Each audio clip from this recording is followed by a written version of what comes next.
नमस्ते साथियों, इस वीडियो में आप सभी का स्वागत है। और आज के इस वीडियो में हम बात करने वाले हैं जेएनएम नर्सिंग कोर्स के बारे में।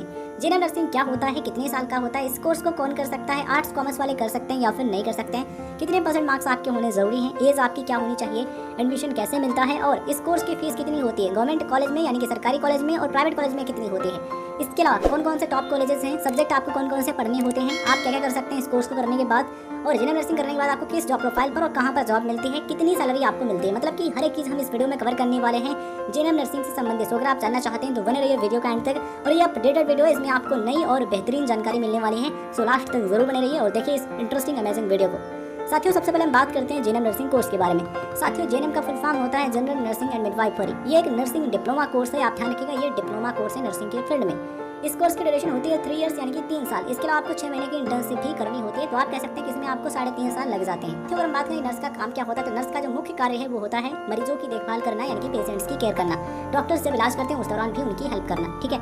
तो ये काम होता है नर्स का। इसके अलावा और भी काम हो सकते हैं, डिपेंड करेगा डिपार्टमेंट पर कि आपको किस डिपार्टमेंट में जॉब मिला है, आप कहाँ पर वर्क कर रहे हैं। यहाँ पर आप ये चीज जरूर ध्यान रखिएगा, जेएनएम नर्सिंग एक डिप्लोमा कोर्स है नर्सिंग के फील्ड में, ये डिग्री कोर्स नहीं है। बीएससी नर्सिंग जो होता है वो डिग्री कोर्स है, पोस्ट बेसिक बीएससी नर्सिंग होता है वो भी डिग्री कोर्स है, बट जेएनएम नर्सिंग एक नर्सिंग की फील्ड में डिप्लोमा कोर्स है। इस कोर्स को करने के बाद आप एसएससी, यूपीएससी, इसके अलावा बैंक, रेलवे जो ग्रेजुएशन के स्तर पर जो एग्जाम्स होते हैं आप उनके लिए अप्लाई नहीं कर सकते हैं। नर्सिंग की फील्ड में जो एग्जाम्स होते हैं आप उनके लिए अप्लाई कर सकते हैं, जैसे कि स्टाफ नर्स की वैकेंसी आती है या फिर जहाँ पर जेएनएम नर्सिंग और बीएससी नर्सिंग की वैकेंसी निकलती है अलग अलग सेक्टर्स में, आप वहाँ पर अप्लाई कर सकते हैं, वहाँ पर जॉब पा सकते हैं। बट ग्रेजुएशन के स्तर पर जो एग्जाम होते हैं आप उन सभी के लिए अप्लाई नहीं कर सकते हैं, तो आप इस चीज को भी ध्यान रखिएगा। अगर आपको नर्सिंग की फील्ड में काम करना है तो आप ये कोर्स कर सकते हैं, कोर्स काफी अच्छा है। चलिए बात कर लेते हैं कि इस कोर्स को कौन कर सकता है। तो इस कोर्स को वैसे भी स्टूडेंट्स कर सकते हैं जिन्होंने 12th पास किया है किसी भी मान्यता प्राप्त बोर्ड से।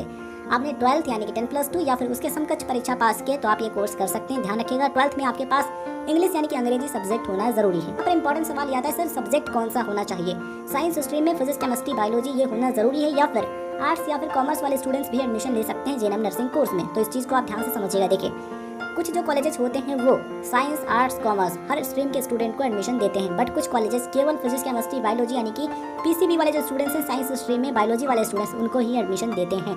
तो अगर आप एक साइंस स्ट्रीम के physics, chemistry, biology and English वाले स्टूडेंट हैं तो आप किसी भी कॉलेज में एडमिशन ले सकते हैं। लेकिन अगर आपने आर्ट्स या फिर कॉमर्स या फिर फिजिक्स, केमिस्ट्री, मैथमेटिक्स यानी पीसीएम से 12th पास किया और आप ये कोर्स करना चाहते हैं तो आपको क्या करना होगा, जिस कॉलेज के फॉर्म निकले सबसे पहले आप उसका एलिजिबिलिटी क्राइटेरिया देखिए। अगर वहाँ पर मेंशन किया गया हो कि 12th विद इंग्लिश, मतलब कि 12th आपने किया हो इंग्लिश सब्जेक्ट के साथ और स्ट्रीम कोई भी हो, वहाँ पर आप अप्लाई कर पाएंगे। बट वहाँ पर लिखा है कि physics, chemistry, biology and English ये सब्जेक्ट होना मैंडेटरी है, जरूरी है, तो ऐसे में आर्ट्स और कॉमर्स वाले वहाँ पर अप्लाई नहीं कर सकते।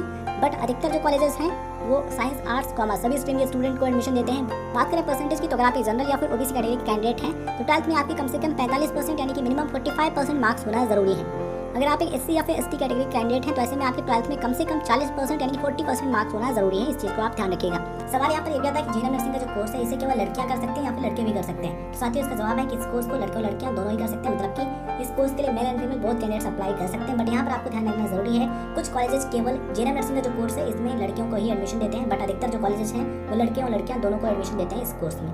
बात करें कि एज कितनी होनी चाहिए तो कम से कम एज आपकी 17 वर्ष यानी कि 17 ईयर्स होना जरूरी है। कब तक होनी चाहिए, आप जिस सत्र में एडमिशन लेने जा रहे हैं उसके 31 दिसंबर तक आपकी एज कम से कम 17 वर्ष हो रही है तो आप अप्लाई करके एडमिशन ले सकते हैं। इससे कम हो रही है तो आप एडमिशन नहीं ले सकते, बट 17 हो रही है या फिर 17 से अधिक हो रही है तो आप एडमिशन ले सकते हैं। मैक्सिमम एज लिमिट होती है 35 वर्ष यानी कि 35 ईयर्स, मतलब कि अधिकतम 35 वर्ष है तब भी आप एडमिशन ले सकते हैं, बट इससे अधिक है तो आप एडमिशन नहीं ले सकते हैं। बात करें कि एडमिशन का प्रोसेस क्या होता है, तो एडमिशन का प्रोसेस होता है एंट्रेंस एग्जाम यानी प्रवेश परीक्षा आधारित। कॉलेज में मेरिट के बेस पर एडमिशन मिल जाता है, मतलब कि 10th और 12th के जो मार्क्स होते हैं उनके बेस पर मेरिट लिस्ट बनती है, उस हिसाब से एडमिशन होता है। तो आप जहाँ से जिस स्टेट में भी ये कोर्स करना चाहते हैं सबसे पहले आप उस कॉलेज के एडमिशन प्रोसेस के बारे में जानकारी लीजिए कि क्या एडमिशन प्रोसेस है, क्या इसके लिए कोई प्रवेश परीक्षा वहाँ पर होती है या फिर वहाँ पर मेरिट के बेस पर एडमिशन मिलता है। आई होप ये चीज़ें बेहतरीन तरीके से समझ पा रहे होंगे। बात कर लेते हैं फीस की, कितनी फीस लगती है जेएनएम नर्सिंग कोर्स की। साथियों आप इस चीज़ को ध्यान रखिएगा, गवर्नमेंट कॉलेजेस जो होते हैं, सरकारी कॉलेज होते हैं नर्सिंग के, उनमें फीस बहुत कम होती है प्राइवेट कॉलेजेस के कोर्स की अपेक्षा, ठीक है। गवर्नमेंट कॉलेजेस में इस कोर्स की जो फीस है वो 30,000 से शुरू होती है और 75,000 रुपए तक होती है। यहाँ पर ध्यान रखिएगा, ये जो फीस हमने आपको बताई है ये टोटल कोर्स की है, मतलब कि 3 साल की फीस है, ठीक है। 30,000 से 75,000 रुपए तक हो सकती है ये फीस सरकारी कॉलेजों में यानी कि गवर्नमेंट कॉलेजों में, ठीक है, 3 साल की।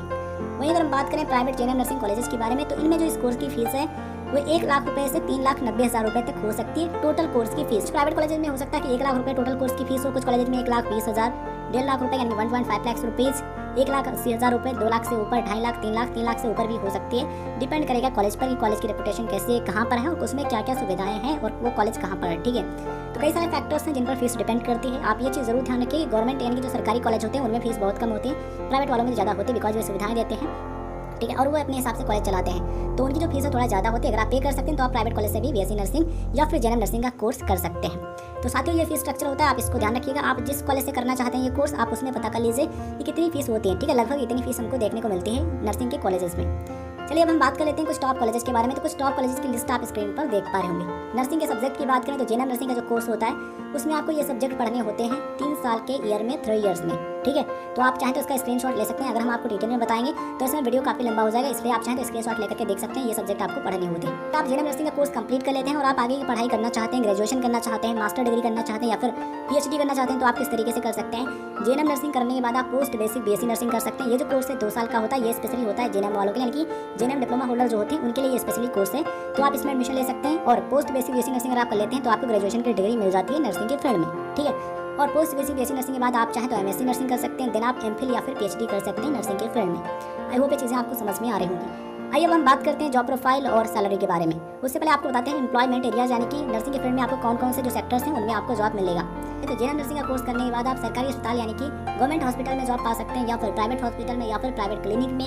इसके अलावा जो नर्सिंग होम्स होते हैं वहाँ पर आपको जॉब मिल सकता है। कम्युनिटी हेल्थ सेंटर्स पर जॉब मिल सकता है। इसके अलावा गवर्नमेंट की जो हेल्थ स्कीम्स होती हैं उनमें आपको जॉब मिल सकता है। इसके अलावा ओल्ड एज होम्स जो होते हैं वहाँ पर आपको जॉब मिल सकता है। इसके अलावा साथियों हर एक उस डिपार्टमेंट में या फिर ऑर्गेनाइजेशन में जहाँ पर हेल्थ से संबंधित इशूज आते हैं, मतलब कि स्वास्थ्य से संबंधित समस्याएं आती हैं, वहाँ पर डॉक्टर्स और नर्सेज की रिक्वायरमेंट होती है, आवश्यकता होती है, वहाँ पर आपको जॉब मिल सकता है। मतलब कि स्कोप काफ़ी अच्छा है और आप जितना चीज़ें सीखेंगे, एक्सपीरियंस गेन करेंगे, उतना अच्छा आपको सैलरी मिलेगा और आप अच्छे तरीके से काम कर पाएंगे। ठीक है, इसलिए ज़रूरी है कि आप किसी अच्छे कॉलेज से कोर्स करें, ज़्यादा से ज़्यादा प्रैक्टिकल नॉलेज लें, चीज़ें सीखें। जब आपके पास ये सभी स्किल्स होंगी, नॉलेज होगा, तो आप अच्छे हॉस्पिटल में वर्क कर पाएंगे और जब आप अच्छी जगह पर काम करेंगे तो आपको अच्छी सैलरी मिलेगी। बात करें जॉब प्रोफाइल्स की तो आप स्टाफ नर्स के तौर पर काम कर सकते हैं, असिस्टेंट नर्स या फिर क्लिनिकल नर्स मैनेजर के तौर पर, होम केयर नर्स या फिर ट्रैवल नर्स, या फिर आप नर्सिंग ट्यूटर के तौर पर काम कर सकते हैं, नर्सिंग एजुकेटर, या फिर आप टीचर प्रोफेसर के तौर पर काम कर सकते हैं नर्सिंग के फील्ड में।